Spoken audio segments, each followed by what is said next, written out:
కేంద్ర ప్రభుత్వం నియంతృత్వ ధోరణితో రాహుల్ గాంధీపై అనర్హత వేటు వేసిందని TPCC working president Mahesh Kumar Goud అన్నారు. రాజకీయ విమర్శలకు వ్యక్తిగత కక్షగా తీసుకున్నారని ఆయన మండిపడ్డారు.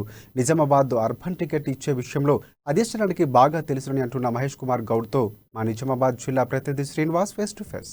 నిజామాబాద్లో అయితే ఇక్కడ రాహుల్ గాంధీకి ఏదైతే సంబంధించినటువంటి రెండు ఏళ్ల జైలు శిక్షతో పాటు ఇక్కడ లోక్సభ సభ్యత్వాన్ని తీసేసినందుకు కారణంగాను ఇక్కడ పొద్దుమిద్దంలో అయితే ఇక్కడ కాంగ్రెస్ పార్టీ ఆధ్వర్యంలో అయితే నిరసన వ్యక్తం చేస్తున్న మౌన దీక్ష చేపట్టిన నేపథ్యం కనిపిస్తుంది. మనతో మాట్లాడడానికి మహేష్ కుమార్ గౌడ్ ఉన్నారు. రాష్ట్ర అధికార ప్రతినిధి మాట్లాడే ప్రయత్నం చేద్దాం. చెప్పండి అన్న, అసలు ఏం జరుగుతుంది? మొత్తం కూడా ఒక రాష్ట్ర వ్యాప్తంగా కాంగ్రెస్ నాయకులు కూడా పెద్ద ఎత్తున అయితే ఇట్లాంటి ఆందోళన చేపట్టిన నేపథ్యం కనిపిస్తుంది. అసలు ఓవరాల్ గా దీన్ని ఎట్లా చూస్తారు? ఇది ప్రజాస్వామ్యంలో ఇలాంటి చర్యలకు తావులేదు. ఒక ప్రతిపక్ష నాయకుడు ప్రజల యొక్క సాధక బాధకాలని పార్లమెంట్ లో వినిపిస్తున్నటువంటి రాహుల్ గాంధీ గారి గొంతు నొక్కే క్రమంలో భాగంగా వారు పార్లమెంట్ సభ్యత్వం రద్దు చేశారు.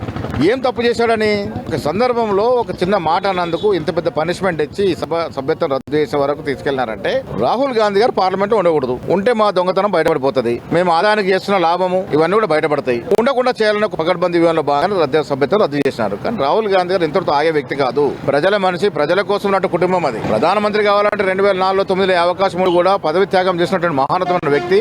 వీళ్ళు చేస్తున్న దుశ్చర్యల్ని, వీరు చేసే దోపిడిని ఇవాళ పార్లమెంట్ సభ్యత్వం రద్దు అవుతుంది కాబట్టి బయట చెప్తాడు, ప్రజల వద్దకు వెళ్తాడు.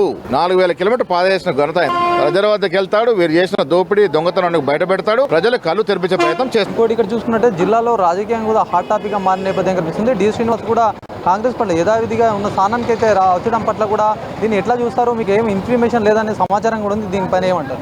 డిఎస్ గారు ఎందుకు చేరినారో ఏంటో మాకే తెలియదు. చేరినాడు, పెద్దనే గౌరవిస్తాము, పార్టీలోకి ఆహ్వానిస్తాము. కాంగ్రెస్ పార్టీ ఒక పెద్ద ప్లాట్ఫామ్. సేవ చేయాలనుకుంటే ఎవరైనా కాంగ్రెస్ పార్టీకి రావచ్చు. ఆయన కూడా వచ్చినాడు, కార్యక్రమాలు చేస్తే సంతోషిస్తాం.